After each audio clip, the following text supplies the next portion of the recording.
Yeah, potentially this could make a big difference. This could be a huge turning point for Indonesia. We need urgent restructuring in Indonesia. Indonesia had hit a brick wall, if you like. They'd been growing at an average annual rate of 6%, and then they hit capacity constraints, and Jokowi could be the man to implement.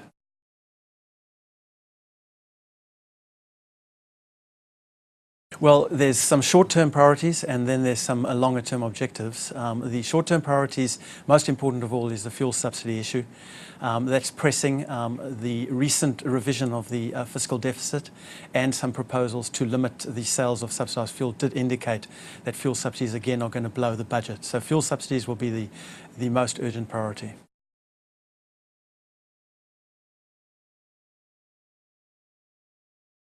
I think that there's been a general acknowledgement that fuel subsidies need to be tackled. So on that one, he shouldn't get too much resistance. The key point here, though, is that the previous mistakes that we've had when domestic fuel prices were increased was that they left the subsidy intact. So that'll be the test.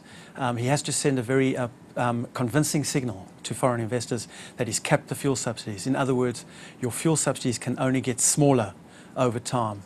That will determine the policy success or otherwise of Jokowi's response.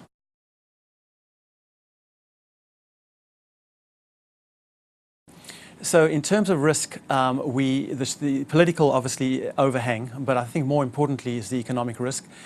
Fuel subsidies means we're probably going to see another domestic fuel price increase, and that means that we'll get another inflation spike. Bank Indonesia will probably respond by increasing interest rates, both to prevent second round effects of your domestic fuel price increase, but also to contain your current account deficit.